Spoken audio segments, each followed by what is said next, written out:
Welcome back बच्चों। आप सभी का हमारे चैनल रिजल्ट साथी पर वेलकम है। ठीक है बच्चों, जैसा कि हम ग्रामर पढ़ा रहे थे आप लोगों को, लेकिन आज थोड़ा सा लिटरेचर आपको पढ़ाएंगे। उसमें पहली पोएम्स आपको हम पढ़ाने जा रहे हैं। वो पोएम्स का नाम आपके है क्या? Dust of snow. ठीक, क्या है डस्ट ऑफ स्नो? स्नो माने बर्फ, डस्ट माने धूल होती है। ठीक, इसके बारे में हम क्या है मीनिंग इसकी लिख देंगे, हम सेंटलाडिया लिख देंगे, इसकी पोएम लिख देंगे, क्योंकि पोएम भी आती है सेंटलाडिया भी आती है। ठीक है, 4 लाइन की आपको पोएम लिखने के लिए आएगी और एक सेंटलाडिया लिखने के लिए भी 4 नंबर की आएगी। तो थोड़ा सा हम आज आपको लिटरेचर पढ़ाने जा रहे हैं। ठीक बच्चों, देखिए क्या है ये, कौन सी पोएम क्या है, इसका क्या नाम है। ठीक, इसके बारे में थोड़ा हम सीख लेते हैं। इसमें क्रो और उसके बारे में बताया गया है, धूल के बारे में बताया गया है। जैसा कि लिखा हुआ है डस्ट ऑफ स्नो, यानी सेंटलाडिया आपकी आपकी लिखी हुई है। आगे देखिए, dust of snow is a simple and short poems by Robert Frost. ठीक है, किसकी पोएम है? ये रॉबर्ट फ्रॉस्ट की है। ये बहुत ही सिंपल और शॉर्ट कट में लिखी गई है। ये क्या है? एक सेंटलाडिया आपकी है। ठीक है, यानी डस्ट ऑफ स्नो क्या है आपकी? ये पोएम का नाम है। Is a simple and short poems, यानी बहुत सिंपल और शॉर्ट पोएम, छोटी सी कविता है। बाय रॉबर्ट फ्रॉस्ट ने इसको लिखा है। ठीक, आगे देखिए इसके it has a deeper, it has a deeper, deeper माने गहराई से, deeper, it has a deeper and larger meaning, deeper and larger, larger meaning, meaning, meaning the poet has mentioned, the poet has mentioned, यानी कवि ने यहाँ पर mention किया है। मेंशन, क्या मेंशन किया है भाई? यहाँ पर है कवि ने यहाँ पर मेंशन किया है द क्रो, द क्रो यानी कौवे के बारे में, द क्रो। ठीक, किसके बारे में बताया है? क्रो के बारे में। And the hemlock tree, and the hemlock, hemlock tree, hemlock क्या है? धतूरे का पेड़ है। अब ये मीनिंग नीचे लिख देंगे। ठीक, हेमलॉक ट्री के बारे में बताया है कवि ने है। फिर है the poet has explained, the poet has explained, EXPLAINED,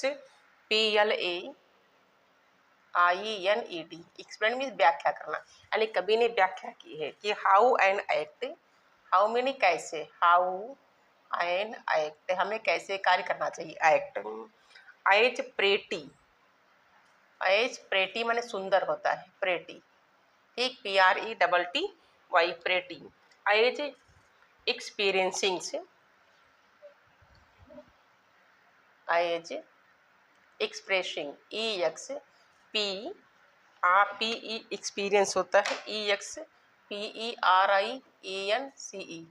experiencing से इसमें क्या लगा देंगे हम? ING लगा देंगे, नहीं ENE और CING। एक्सपीरियंस लिखना है EXPERIEN और C। हाँ देखो बच्चों, ठीक, उसी के आगे हमको पढ़ना, जो सेंट्रली आपने लिखी थी उसके आगे स्पेंजान में लिख दिया है।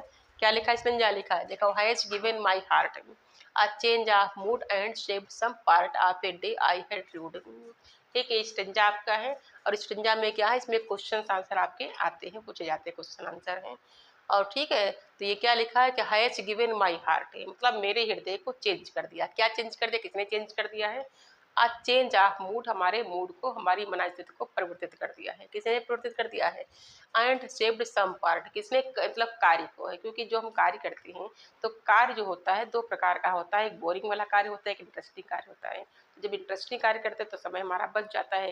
जो समय बच जाएगा तो उसको क्या करेंगे? हमारे पास वो समय बच गया, हमारे दिन का कुछ पार्ट, हमारा हिस्सा बच गया हमारे पास है, उसमें एक्स्ट्रा कुछ कार्य हम कर सकते हैं। लेकिन कुछ कार्य बोरिंग होते हैं, उसमें टाइम ज़्यादा लग जाता है, उसमें हमारे पास टाइम नहीं बच पाता है और हम चाहते भी नहीं कि हमारे पास वो टाइम बच जाए। ठीक, तो उसी के बारे में बताया गया इसमें है। क्या बताया गया कि हैज गिवन माई हार्ट, यानी समय ने, कार्य ने हमारी मनस्थिति को क्या किया? चेंज कर दिया, बदल दिया है। A change of mood and shaped some part, लेकिन कुछ हिस्सा हमने उसका बचा के रख लिया है। Of a day I had rued, rued means पछतावा, ताकि हमें उसका पछतावा नहीं होना चाहिए। ठीक, इसमें देखिए क्वेश्चंस मैंने लिख दिया, इसमें है क्या लिखा है? Write the name of the poem, यानी पोएम का नाम लिखना है। कि from which the above noted stanza has been taken, जो स्टेंजा ऊपर लिखा गया है इस स्टेंजा का यानी इसमें कब लेख यानी कहाँ से लिया गया है, किस पोएम से लिया गया है। और आगे पूछा गया who is the poet of the poems, इस पोएम का जो कवि है जो पोएट है वो कौन है, इसके बारे में पूछा गया है। ठीक, क्या पूछा गया कि यानी right the name of the poem, poem का नाम लिखिए। From Fitch the above stanza, जो अबो यानी ऊपर जो स्टेंजा लिखा गया है वो कहाँ से लिया गया है, उसका यानी क्या नाम है। फिर है कि who is the poet of the poem, और पोएट इसका पोएम का पोएट कौन, कवि कौन है। ठीक, तो उसका आंसर क्या लिखा देखिए, the name of the poem. देखिए मैंने बहुत शॉर्टकट में समझा दिया, यहाँ से लिखना है the name of the poem यानी पोएम का नाम क्या है, डस्ट ऑफ स्नो, पोएम का नाम क्या है, डस्ट ऑफ स्नो दिया है। फिर पूछा गया कि who is the poet of the poem, मतलब कवि इसमें कौन है, पोएट के जो कवि हैं वो कौन है। तो आप क्या लिखोगे, the poet of the poem, कौन है इसके कवि हैं, रॉबर्ट फ्रॉस्ट इसके कवि हो गए। ठीक है बच्चों, क्या हो गया, रॉबर्ट फ्रॉस्ट इसके क्या हो गए, कवि हो गए। फिर दिया है कि what give a change of mood to poet, कवि के मूड को किसने चेंज कर दिया है, परिवर्तित कर दिया है, किसने चेंज कर दिया है, द डस्ट ऑफ स्नो, यानी वही जो धूल मिट्टी के कण होते हैं, जो बर्फ के टुकड़े होते हैं। फिच हैच सेकेंड डाउन, जो हिलती है गिरती है नीचे है। कि by the crow gave he change, जिस पे क्रो यानी क्या है, हेमला का ट्री है ना, उस पर बर्फ जमी हुई, उस पर जो क्रो बैठ जाता है, यानी क्रो माने कौवा बैठा हुआ है, तो जब वो हिलता है उसकी पत्तियां हिलती हैं तो क्या होता है, उसमें जमी हुई धूल मिट्टी होती है, धूल के जो कण होते हैं, जो बर्फ के टुकड़े चिपके होते हैं, वो क्या होते हैं, हवा में नीचे गिर जाते हैं, हिलती है तो गिर जाते हैं नीचे। तो वही दिखाया गया द डस्ट ऑफ स्नो, क्या है, द डस्ट ऑफ स्नो दिया है। The dust of snow which has taken down by the crow, यानी क्रो के द्वारा। गेव ए चेंज, इसने क्या किया, हमें चेंज कर दिया, हमें परिवर्तित कर दिया है, किसको, हमारे मूड को, टू दी पोइट यानी कवि की मनोदशा को चेंज कर दिया है, कवि की मूड को उसने चेंज कर दिया है। फिर क्या है, point out the rhyming words in the above stanza, यानी अबो जो मतलब ऊपर ऊपर जो स्टेंजा दिया है उसका जो राइमिंग वर्ड्स है वो क्या होता है। राइमिंग वर्ड जानते हो, जो अक्षर जो लेटर्स हमारे लास्ट के मैच करते हैं वो राइमिंग वर्ड्स होते हैं। ठीक, वो कौन कौन से होते हैं, देखो हार्ट, देखिए यहाँ HERT हार्ट, हार्ट देखो यहाँ पर RT मिल रहा है, यहाँ पर क्या मिल रहा है, T मिल रहा है, तो ये दोनों एक दूसरे से क्या कर रहे हैं, मैच कर रहे हैं, यानी हार्ट राइम्स विद पार्ट, यानी हार्ट राइम्स विद पार्ट, यानी ये इससे मैच कर रहा है, किससे किससे मैच कर रहा है, इससे इससे ये मैच कर रहा है। फिर क्या दिया है, मूड एंड रूड दिया है, रूड मीन्स पछतावे में गंवा देना, क्या होती है इसकी हिंदी, पछतावे में गंवा देना, इसको, मूड को, हमारी मनोदशा को। तो and mood rhymes with rued, यानी ये डी डी एक दूसरे से क्या है, मैच कर रहे हैं, यानी ये डी और ये डी एक दूसरे से क्या कर रहे हैं, मैच कर रहे हैं। तो ये हमारा क्या हो गया, राइमिंग वर्ड्स हो गया, क्या हो गया, ये राइमिंग वर्ड्स हो गया। ठीक, इसमें स्टेंजा आपका आता है, आपकी पोएम भी 4 लाइन की आती है, सेंट्रल आइडिया भी आपकी आती है। ठीक है, तो पोएम आपको हम लिखे दे रहे हैं इसमें है।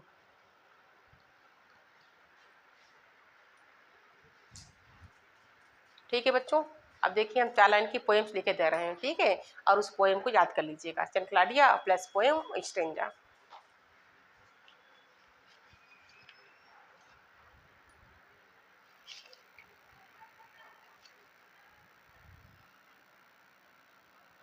पोएम, ठीक, कौन सी पोएम है, फर्स्ट वाली आपकी पोएम से, पोएम फर्स्ट आपके हैं।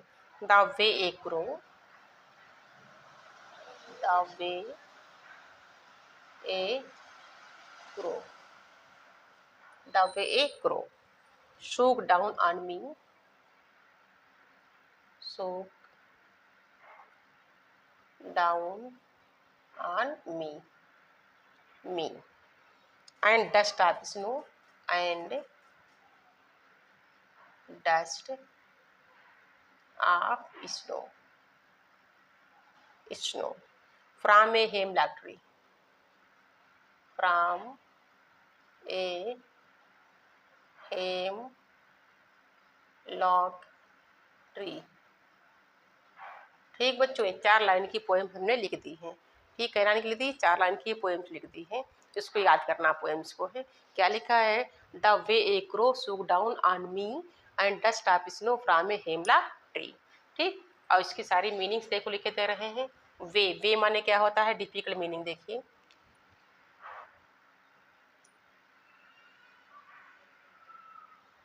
Difficult meaning,